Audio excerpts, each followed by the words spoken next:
마태복음 23장 37절로 39절, 짧은 구절이니까 우리가 다 같이 함께 읽어보도록 하겠습니다. 37절 39절. 자, 시작. 예루살렘아 예루살렘아, 선지자들을 죽이고 내게 파송된 자들을 돌로 치는 자여, 암탉이 그 새끼를 날개 아래에 모음같이 내가 네 자녀를 모으려 한 일이 몇 번이더냐. 그러나 너희가 원하지 아니하였도다. 보라, 너희 집이 황폐하여 버려진 바 되리라. 내가 너희에게 이르노니 이제부터 너희는 찬송하리로다. 주의 이름으로 오시는 이여 할 때까지 나를 보지 못하리라 하시니라. 아멘. 사랑과 은혜가 풍성.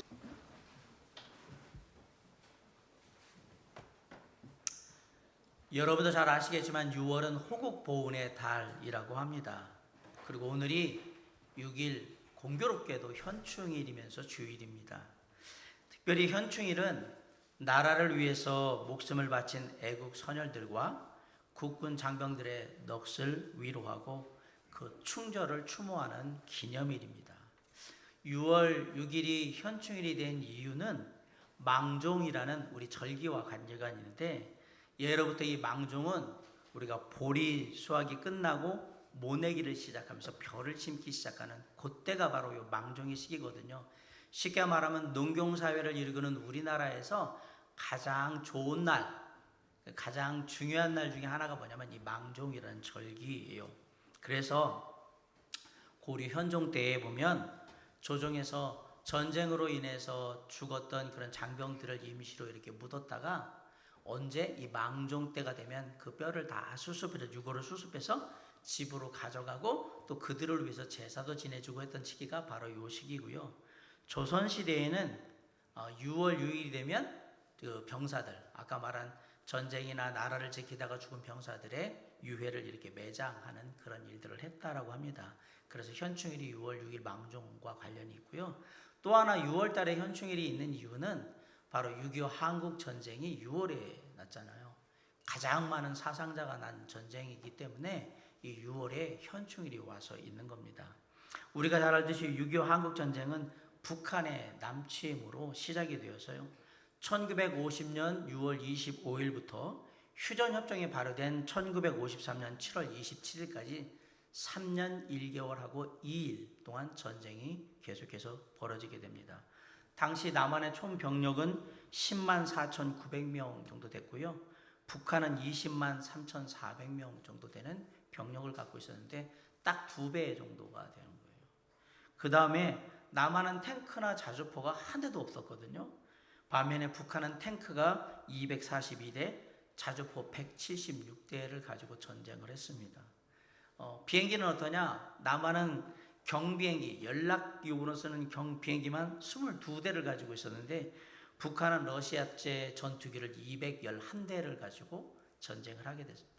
언뜻 보면 병력이라든가 무기 체계를 봤을 때 우리나라가 이길 수 있는, 남한이 이길 수 있는 그런 상황이 아니에요. 아마도 정상적으로 갔다면 공산 국가가 됐을 거예요, 우리가 이 대한민국이.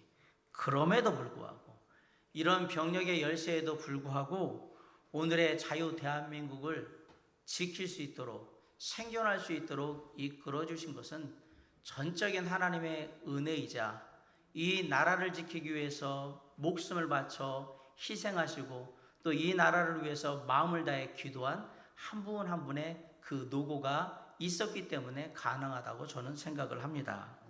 우리가 믿는 자로서 한 나라의 국민으로 또한 이 나라를 지키고 또 이 나라를 위해서 기도해야 되는 거룩한 책임이 있다는 사실을 잊으시면 안 됩니다. 왜냐하면 예수님께서도 당신의 조국인 이스라엘과 그리고 수도 예루살렘의 성의 삶을 보면서 쓰러져가는 그 조국 이스라엘에 대한 아픔으로 예루살렘 성을 보시면서 탄식하고 기도하셨기 때문에 그렇습니다.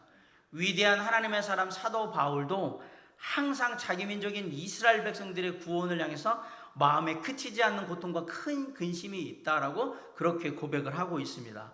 로마서 9장 1절에 보면 내가 그리스도 안에서 참말을 하고 거짓말을 하지 아니하노라. 나에게 큰 근심이 있는 것과 마음에 그치지 않는 고통이 있는 것을 내 양심이 성령 안에서 나와 더불어 증언한다라고 고백하고 있어요. 특별히 내일은 6월 7일인데 일제치하의 독립군이 일본 정규군을 상대로 첫 번째로 최초로 승리한 봉오동 전투, 영화로 나왔잖아요. 전승 101주년 기념일이 바로 내일이에요. 아울러 아시지만 다가오는 25일은 6.25 전쟁일입니다. 당연히 그리스도인답게 우리도 이 나라와 민족을 위해서 항상 하나님께 기도해야 합니다. 그러면 우리가 믿는 자로서 이 나라와 민족을 위해서 기도할 때 과연 무엇을 기도해야 될까? 오늘 저는 두 가지를 위해서 우리가 기도하기를 간절히 바랍니다. 첫째는 자유롭고 안전한 나라가 되도록 기도하셔야 합니다. 우리가 생각할 때 자유롭고 안전하게 사는 건 뭐 당연한 거 아닐까라고 생각을 하는데 그렇지 않습니다. 전혀 그렇지 않습니다. 이 세상에는 자유롭지도 않고 안전하지도 않은 나라도 있습니다. 또 자유롭기는 한데 안전하지 않은 나라도 있고 안전하기는 한데 자유롭지 못한 나라들도 있어요. 세계 최대의 그 도시 및 국가 통계 사이트가 있어요. 누베오라는 사이트가 있는데 거기에 가면 세계 각국의 물가지수, 그 다음에 부동산 시세, 삶의 만족도, 그 다음에 범죄율, 건강복지는 어떻게 이루어지고 있는지, 그 나라의 오염도는 얼마나 심한지, 그 다음에 교통난 등을 평가해가지고 다 이게 순위를 매겨놓은 그런 사이트가 있습니다. 거기에 보면 범죄율로 보면 가장 위험한 나라, 안전하지 않은 나라가 어느 나라냐? 1위가 베네수엘라입니다. 그리고 2위는 파푸아뉴기니, 3위는 남아프리카 공화국, 4위는 아프가니스탄 이렇습니다. 우리의 우방인 미국은 56위고요. 우리나라는 135개국 조사국 중에 115위예요. 범죄율이 27%. 참고로 1위인 베네수엘라는 범죄율이 84%입니다. 중국이 106위로 되어 있는데 조금 좀 의아합니다. 일본이 127위고요. 135개국 중에 134위는 대만, 그리고 여기 사이트에서 가장 안전한 나라로 꼽고 있는 135위는 누구냐? 카타르예요. 범죄율이 12% 정도. 우리나라의 한 반 정도밖에 안 됩니다. 재미난 건 글로벌 여행 비교 검색 사이트인 스카이 스캐너라고 돼 있어요. 젊은 분들은 여기서 그 항공권 검색해 보신 기억이 있을 거예요. 스카이 스캐너에서 이용객들을 대상으로 실시한 조사에 의하면 조금 오래된 자료지만 2015년도에 조사한 자료, 여행하기 안전한 나라 10개국 중에 뭐 다소개는 못 드리고 5위가 대만, 4위가 일본, 3위가 카타르, 2위가 싱가포르, 1위가 한국입니다. 왜? 우리나라는 테러 위협이 전혀 없는 나라고요. 총기 소지가 금지되어 있기 때문에 총 맞을 일이 없는 나라고, 치안이 정말 잘 돼 있는, 그리고 CCTV나 이런 것들이 다 돼 있어서 정말 그런데 안전한 나라라는 거예요. 참고로 2018년 한 해 동안 미국의 총기 사고로 사망한 사람들이 몇 명이냐? 39,000명입니다. 미국의 인구는 한 3억 5천만 명 정도 되는데 그 중에 39,000명이 매년 거의 한 4만 명 가까운 사람들이 총에 맞아서 죽습니다. 2018년도 우리나라 교통사고 사망자 수가 몇 명이냐? 3,781명입니다. 우리는 인구가 5천만 명이 좀 넘잖아요. 만약에 요거를 딱 7배가 미국인데 곱하기 7을 딱 하면 한 2만 6천 명 정도가, 우리가 만약에 3만 5천 명 정도의 인구가 있다면 교통사고로 몇 명이 죽는 거냐면 2만 한 6천 명 정도가 죽는 거예요. 그래도 미국의 총을 맞아 죽는 사람보다 훨씬 적어요. 총기가 없는 게 얼마나 안전한 일인가라는 걸 여러분 한번 생각해 보셔야 돼요. 최근에 유튜브를 보면 외국 사람들이, 특별히 그 우리가 말하는 뭐 미국이나 유럽 사람들이 깜짝깜짝 놀라는 많은 일들을 자기네들이 유튜브에 소개하는데, 그 중에 대표적인 게 뭐냐면 카페나 음식 체험에 갔을 때 우리가 가방을 놓거나 그 다음에 뭐 노트북 같은 거 그냥 놓거나 핸드폰 그냥 놓고 화장실 가잖아요. 안 없어지는 유일한 나라가 대한민국입니다. 아십니까? 다른 나라 같으면 상상을 할 수 없는 나라입니다. 그리고 외국인들이 와가지고 우리나라에서 깜짝 놀라는 또 하나가 있어요. 택배예요. 뭐 쿠팡이라서 뭐 이렇게 새벽 배송도 하는데, 그거보다 더 놀라는 건 뭐냐면 우리가 택배에다가 주문할 때 뭐라는, 집 문 앞에 놓고 가세요. 외국 같으면 100% 다 없어집니다. 우리나라는 하루가 지나도 안 없어지는 나라예요. 그냥 가면 있어요, 그냥. 그리고 택배 그냥 문 앞에 두고 가세요를 당연하게 생각해서 외국인들이 처음에는 당황하는 거예요. 이걸 어떻게 문 앞에 두냐. 왜냐하면 외국은 택배를 받을 때 무조건 시간을 정하고 그걸 만나서 받아야 되고, 안 그러면 택배 회사에 가서 찾아와야 되는데, 우리는 집 앞에 문 앞에 두고 가세요 그러면 그대로 있어요. 우리는 당연하다고 생각했죠. 외국인들은 이해를 할 수 없는 일인 거예요. 그거 안 없어지는지 알고 그거를 택배 회사를 따라다녔던 분이 있어요. 진짜로 외국 사람이 유튜브로 찍었어요. 그래가지고 진짜 안 없어지는가 보는데, 재미난 사실이 뭐냐면, 만약에 아파트에 한 동이 있으면 1년에 거기서 분실사고가 몇 개 정도 나냐, 잘하면 1개 내지 2개 정도 분실사고, 훔치는 사고가 나가는데, 나머지 사고들은 다 뭐냐면 다른 사람이 대신 받아놨다가 주는 거를 없어졌다고 생각하거나, 자기가 이사 갔는데 주소를 옛날 주소로 해가지고 딴 데로 가거나, 이런 거 외에는 거의 분실사고가 없는 나라입니다. 우리는 남의 것은 안 가져간다라는 게 아예 그냥 몸에 박혀있는, 이게 뭐 뿌리 박혀있는 그런 나라예요. 여러분, 24시간 어디를 가나 먹을 거 필요한 거 다 살 수 있는 나라는 우리나라밖에 없습니다. 그리고 여자가 12시, 1시, 2시에 새벽에 돌아다녀도, 길거리 돌아다녀도 큰일이 나지 않는 나라는 우리나라가 유일한 나라입니다. 정말 좋은 나라죠. 거기다가 다쳤을 때 뭐 내국인 외국인을 막론하고 응급의료 서비스를 최고로 받을 수 있는 나라는 우리나라밖에 없습니다. 다 고쳐주거든요. 일단 코로나19 상황 속에서 많은 나라들이 코로나 환자들이 이렇게 늘어나면 마트에서 사재기가 나가지고 생필품, 화장지 이런 것들이 막 동나고 막 그랬잖아요. 우리는 코로나19 사태에서 딱 하나만 문제가 났어요. 마스크 초기에. 그죠? 지금은 마스크가 철철 넘쳐가지고 그냥 값싸게 이렇게 되는. 우리는 라면이나 생필품이 사재기 된 적이 한 번도 없는 나라예요. 그래서 사람들이 직접 진짜 그러냐고 찍어가지고 막 올려줘요. 왜냐면 미국 같은 나라나 일본 같은 나라는 사재기가 나는데, 한국의 대형마트에 가면 먹을 게 그대로 있고 사람들이 전혀 그걸 손대지를 않거든요. 이상한 나라예요. 정말로 이게 상상이 불가능한 자유롭고 안전한 나라가 바로 우리나라입니다. 우리가 어렵게 지키고 갖고 온 나라의 모습이, 사실은 우리는 당연하고 그렇지 뭐 당연히 그런 거 아니야 이렇게 생각했는데, 외국 사람들이 보기에는 상식을 초월하는 일들이 벌어지는 나라가 바로 우리나라예요. 그만큼 자유롭고 안전한 나라가 이 나라입니다. 그래서 그리스도인으로서 우리는 이 자유롭고 안전한 우리 조국이 계속해서 이어질 수 있도록 기도해야 하는 겁니다. 아울러서 우리의 후손들, 우리의 자녀 다음 세대들이 이 자유롭고 안전한 나라에서 자기의 꿈을 마음껏 펼치며 행복하게 살 수 있도록 다시 이것을 물려줘야 되는, 그것을 위해서 기도해야 될 책임도 우리에게 있다라는 사실을 잊으시면 안 됩니다. 예수님께서 오늘 본문 38절에서 보라 너희 집이 황폐하여 버려진 바 되리라 라고 예언을 하셨어요. 그리고 이어지는 24장 2절에서 예루살렘 성전을 보시면서 제자들에게 이렇게 말씀하세요. 대답하여 이르시되 너희가 이 모든 것을 보지 못하였느냐. 내가 진실로 너희에게 이르노니 돌 하나도 돌 위에 남지 않고 다 무너뜨려지리라. 쉽게 말하면 예루살렘 성전이 완전히 파괴될 거라고 예언을 하신 거예요. 그리고 이 말씀은 문자 그대로 역사 속에서 이루어집니다. AD 70년에 로마의 디도 장군이 군대를 이끌고 예루살렘, 이스라엘을 침공해가지고 예루살렘에 들어와서 예루살렘 성을 완전히 파괴하고, 예루살렘 성전에 돌 하나 남기지 않고 완전히 폐허로 만들어 버립니다. 여러분, 그래서 이스라엘에 여행을 가시잖아요. 성지 순례를 가시면 예루살렘 성벽이 워낙에 느헤미야 시대에 재건이 됐는데 이거 거의 없어요. 없고 예루살렘 성의 서쪽 벽만 일부 남아 있는데, 그 서쪽 벽에 가면 여러분들이 사진이나 뉴스에서 많이 보셨을 거예요.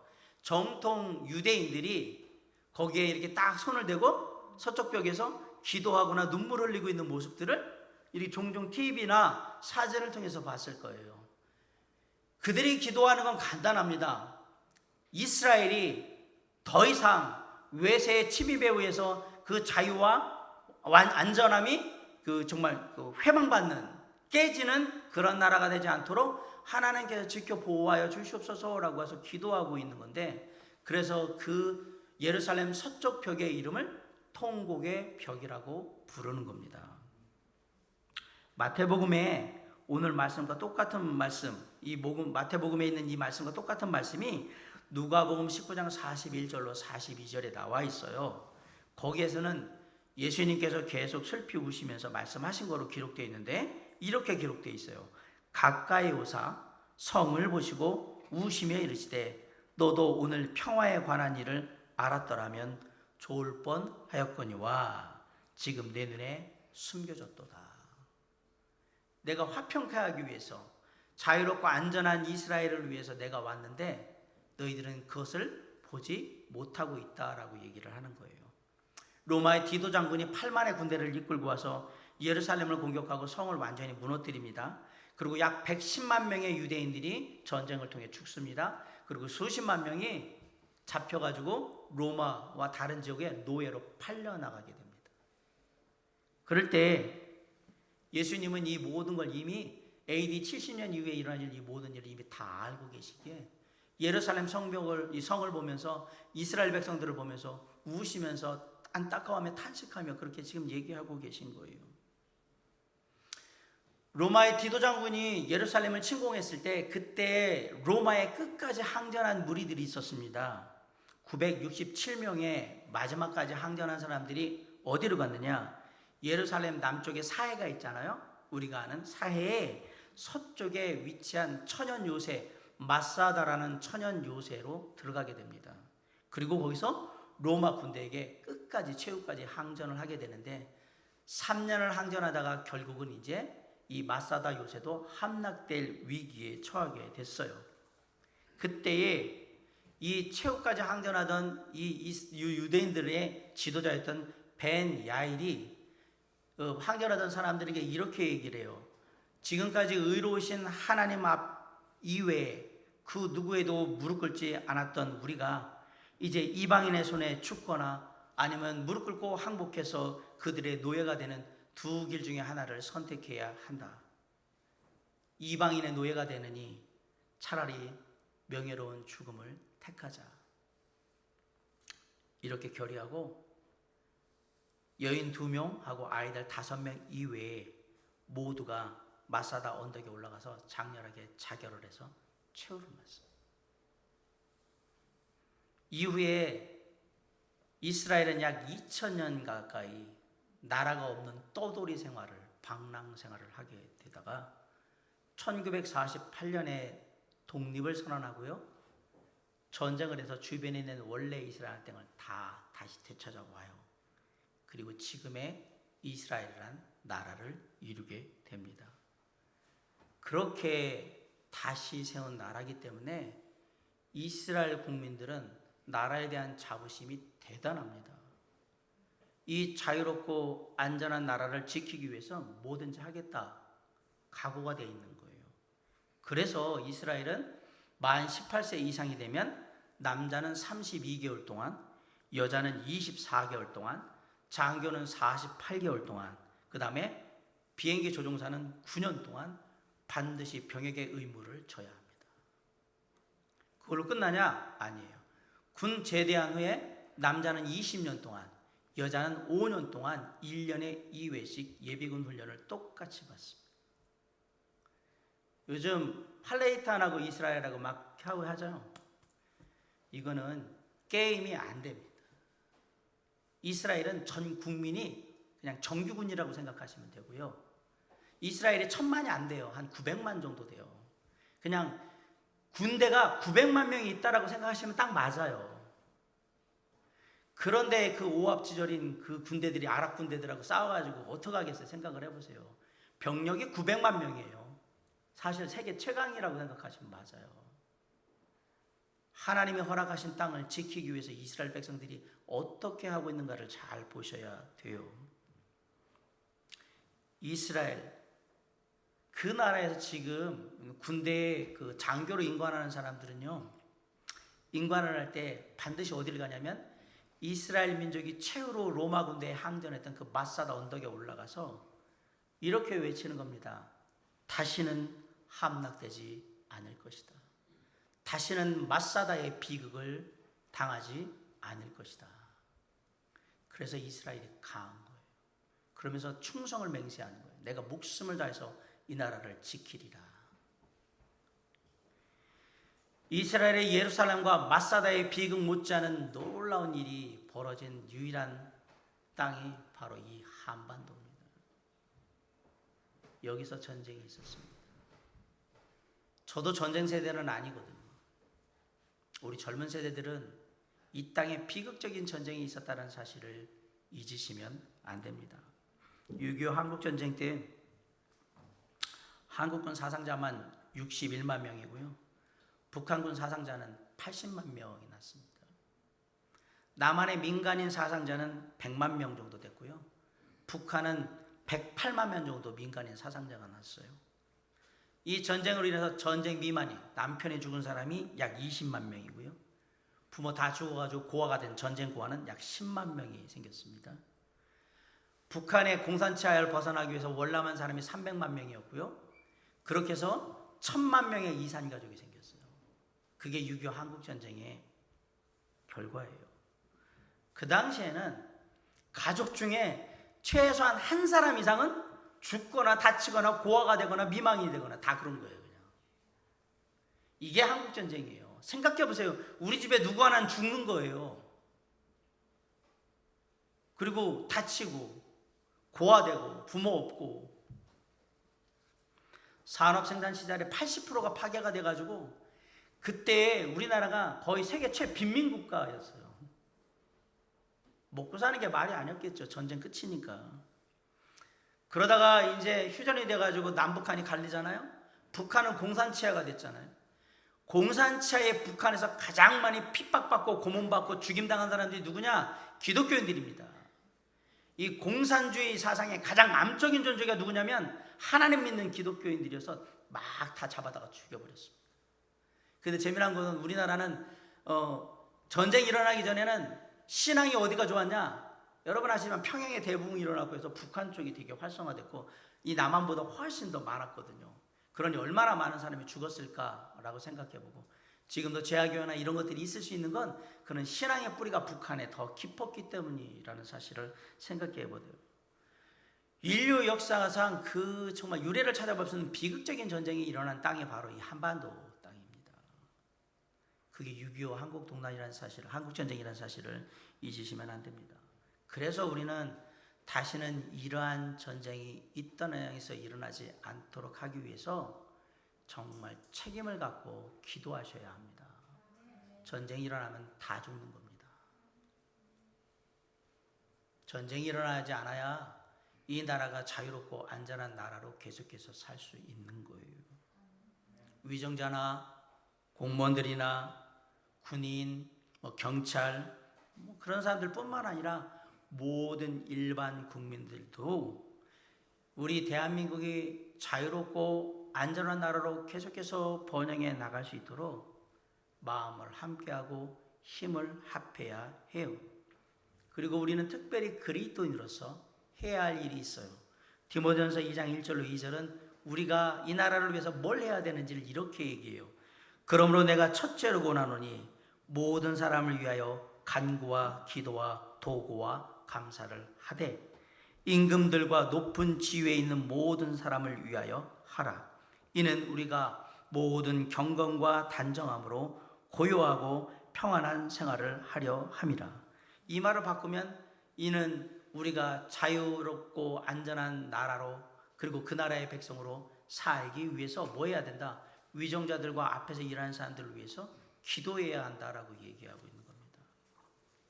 사랑하는 성도 여러분, 그리스도인답게 누구보다도 이 자유롭고 안전한 나라를 사랑하시고요. 누구보다도 열심히 이 나라가 자유롭고 안전한 나라로 계속 유지되어 나아갈 수 있도록 마음을 다하시고 기도하시고 함께하는 우리 모두가 되함을 잊지 마시기 바랍니다. 나라를 위해 민족을 위해 기도할 때 첫 번째 기도할 제목은 자유롭고 안전한 나라가 되도록 기도하는 것이다 라는 사실이에요. 두 번째 그럼 무엇을 위해서 기도해야 되느냐? 민족의 복음화를 위해서 기도하셔야 합니다.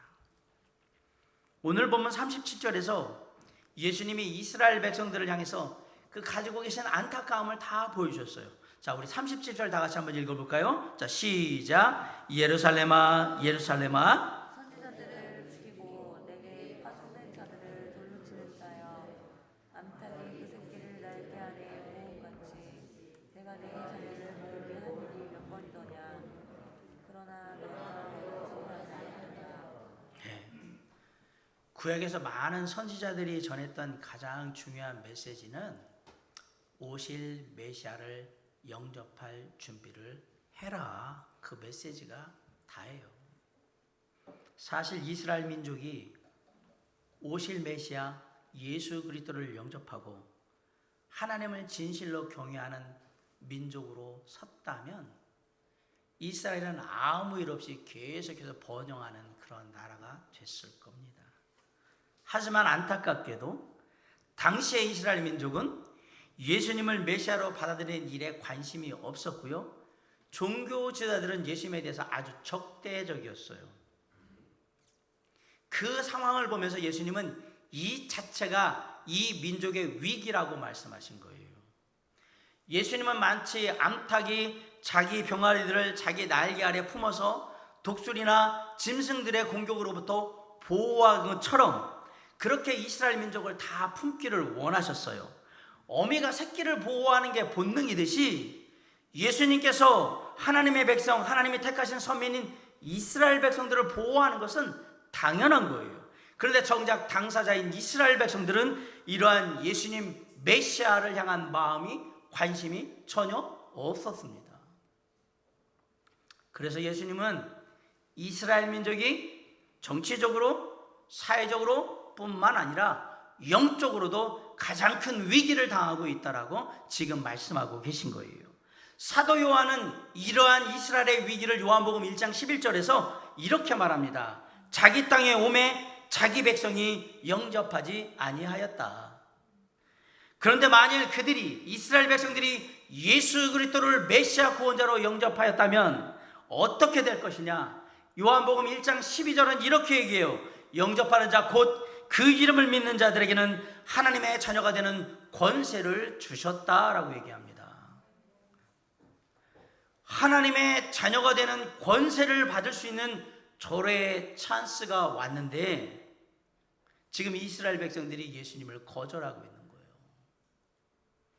그리고 이런 이스라엘 민족의 모습은 사도 바울이 사역할 때도 여전히 계속되고 있었다라는 사실이에요. 그래서 사도 바울의 마음 가운데 늘 기도하는 게 뭐냐면 이스라엘 민족이 구원받기를 간절히 바랬어요. 그래서 로마서 10장 1절에 이렇게 얘기합니다. 형제들아, 내 마음에 원하는 바와 하나님께 구하는 바는 이스라엘을 위함이니 곧 그들로 구원을 받게 함이라. 사도 바울의 원함이 뭐라고요? 이스라엘 민족이 구원받는 것. 로마서 11장 1절에서 그 마음을 이렇게 얘기하는 거예요. 내가 왜 이런 마음이 있는지. 그러므로 내가 말하노니 하나님이 자기 백성을 버리셨느냐? 그럴 수 없느니라. 나도 이스라엘이니요 아브라함의 씨에서 난 자요 베냐민 지파라. 나도 너희가 똑같은 동족이다. 나는 우리 민족이 구원받기를 간절히 바란다. 얼마나 사도 바울이 이스라엘 민족이 구원받기를 간절히 원하고 있을까 절절히 느껴지는 기도예요. 사도 바울의 마음에 있는 가장 큰 근심, 마음에 그치지 않는 고통이 뭐냐? 로마서 9장 1절로 2절은 이렇게 얘기합니다. 내가 그리스도 안에서 참말을 하고 거짓말을 아니하노라. 나에게 큰 근심이 있는 것과 마음에 그치지 않는 고통이 있는 것을 내 양심이 성령 안에서 나와 더불어 증언하노니 나의 형제 곧 구류교의 친척을 위하여 내 자신이 저주를 받아 그리스도에게서 끊어질지라도 원하는 바로라. 이게 무슨 말입니까? 무슨 뜻이냐? 사도 바울 마음 안에 그치지 않는 고통, 큰 근심이 있는데 바로 이스라엘 민족이 구원받는 것이 내 마음에 그치지 않는 고통이요 큰 근심이다. 그런데 정말 구원받은 내가 그 구원을 다시 정말 잃어버리고 하나님 예수 그리스도의 그 은혜에서 나 하나 끊어져서 이스라엘 모든 민족이 구원받을 수 있다면 나는 그 길을 택하겠다 이 말이에요. 나 하나 지옥에 가서라도 이스라엘 모든 민족이 구원받을 수 있다면 나는 기꺼이 그 길을 선택할 것이다. 얼마나 간절한 마음.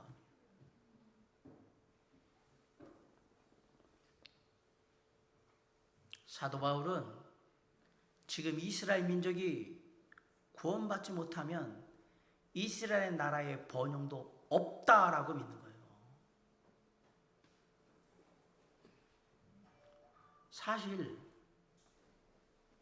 이스라엘 민족에게 예수님께서 주고자 했던 가장 큰 선물은 예수 그리스도 당신이에요. 당신. 그 자체예요. 다시 말하면 이스라엘 민족의 구원이 이스라엘에게 줄 수 있는 가장 큰 선물이었던 겁니다. 이스라엘이 예수 그리스도로 말미암아서 구원받은 하나님의 백성, 구원받는 하나님의 선민이 될 수가 있었습니다. 그런데 이스라엘 민족 그들이 거절한 거예요. 받지 않았던 거예요. 말로 다 할 수 없는 놀라운 민족의 구원과 민족의 번영, 하나님이 함께 하시는 놀라운 역사의 번영이 기회가 있었거든요. 그 기회를 스스로 발로 차버린 거예요. 우리나라 역사를 보면 기독교 역사에서 1907년도에 평양에 대부흥이 일어납니다. 그래서 기독교가 엄청나게 막 퍼지기 시작합니다. 그런데 한국교회가 이 평양 대각성 운동 이후에 다시 한번 부흥했던 때가 언제냐면 6.25 한국전쟁 이후에 한국교회가 부흥합니다. 은혜가 풍성하신 하나님은 사람들이 생각할 때 이제 가망이 없는 나라, 다 무너진 나라, 더 이상 아무것도 할 수 없는 폐허와 같은 나라, 동족상전의 비극을 겪은 나라였는데요. 하나님은 이 나라의 그런 경험들을 통해서 더 큰 하나님의 영광과 번영의 디딤돌로 삼으셨던 거예요. 결국 한국전쟁 이후에 우리 민족이 전쟁의 상처를 딛고 다시 일어서잖아요.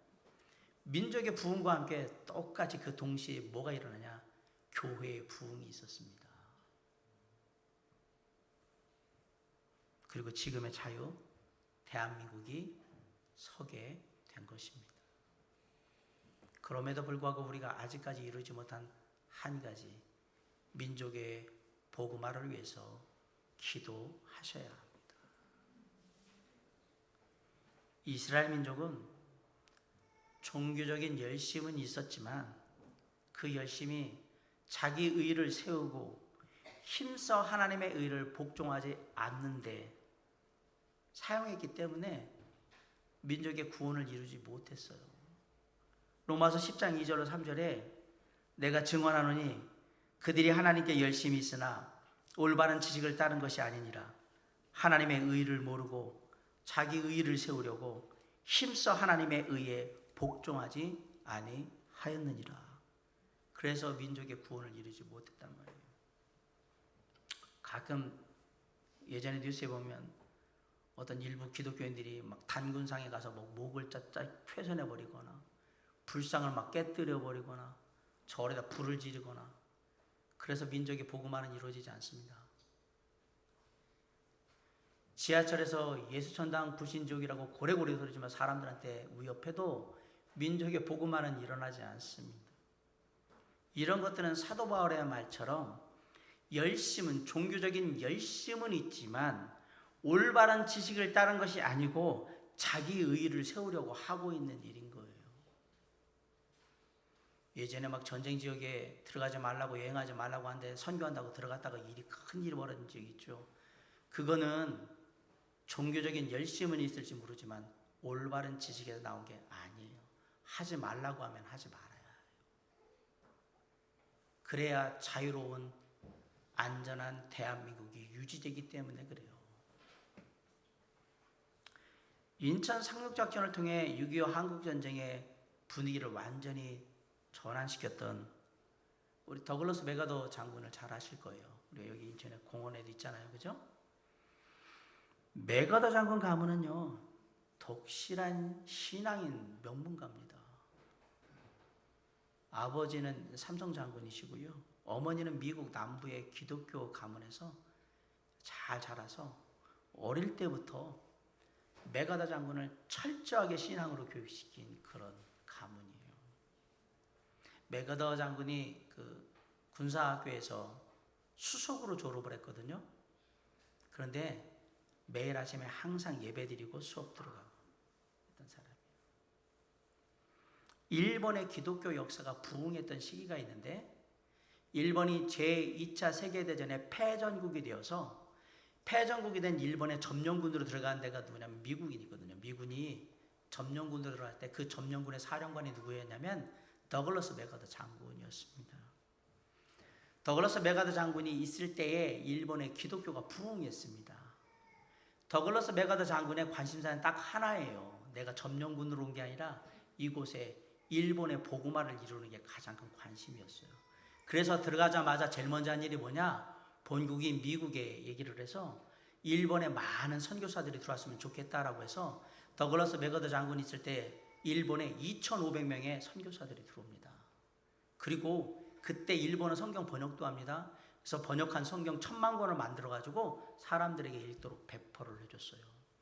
거기다가 기독교 학교 세우고 기독교 계통의 병원들 만들고 계속 그런 일을 도와줬어요. 그래서 그 당시에 갑자기 일본에 25만 명이 기독교인으로 개종을 해요. 더글러스 메가더 장군이 그렇게 많이 해줬던 거예요. 그런데 1950년에 6.25 한국전쟁이 일어나잖아요. 거기에 더글러스 메가더 장군이 참전을 하게 될 때 참전을 앞두고 이런 기도를 했답니다. 하나님, 저 작은 한반도 땅에 하나님의 의를 이룰 수 있도록 저를 써 주시옵소서. 그리고 와요.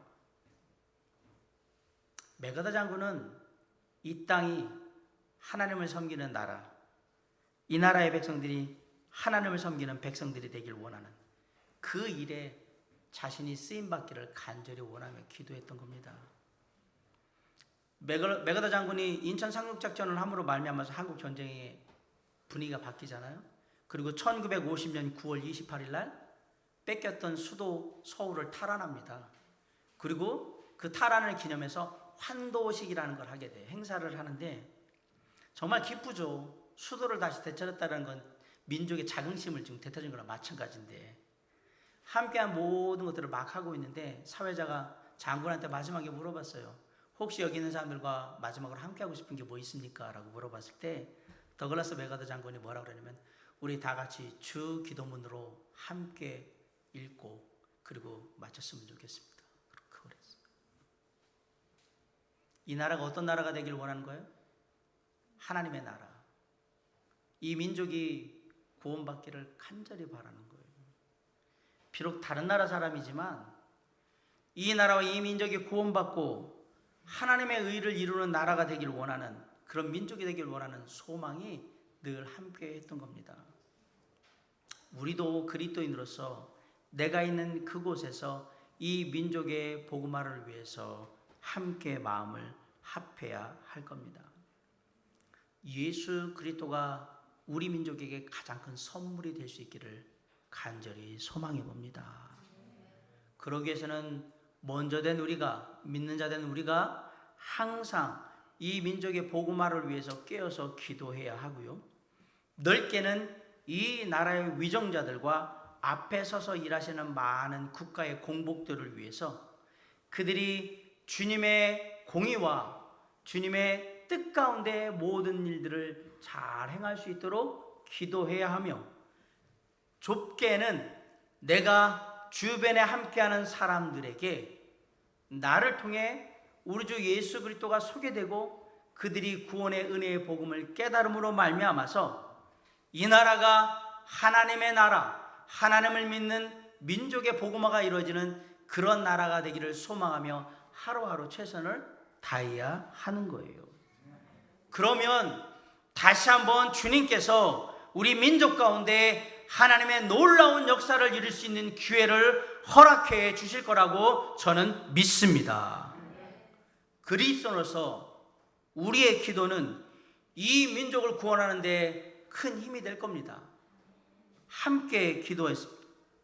민족의 구원을 위해서, 복음화를 위해서 함께 기도함으로 마침내 주님이 기뻐하시는 나라를 이루어가는 저와 여러분이 될 수 있기를 주님의 이름으로 간절히 축원합니다.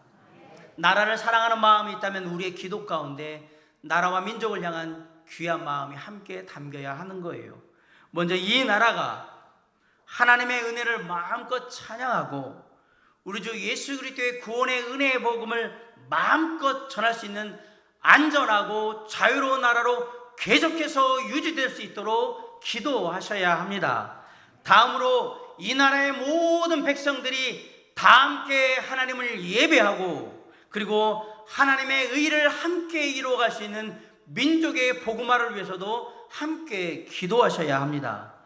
코로나19라는 상황이 벌어지면서 뜻하지 않게 우리가 하나님을 예배하고 우리 주 예수 그리스도를 전하는 일들이 어렵게, 이전보다 더 어렵게 되는 그러한 상황을 맞았습니다. 그렇더라도 이 나라와 이 민족을 위해서 기도하는 우리의 기도는 멈출 수 없는 것입니다. 사랑하는 성도 여러분, 오히려 지금의 상황이 우리에게 전화위복의 기회가 될 수 있음을 기억하시기 바라고요. 나라를 사랑하는 마음으로 더 열심히 기도한다면 지금이야말로 이 민족이 다시 깨어나고 이 민족의 백성들이 구원받고 다시 이 나라가 부흥할 수 있는 놀라운 기회를 주님께서 허락해 주실 것을 믿음으로 오늘도 주님 앞에 나라와 민족을 위해 기도하며 함께 나아가는 우리 모두가 될 수 있기를 주님의 이름으로 간절히 축원합니다. 기도하시겠습니다.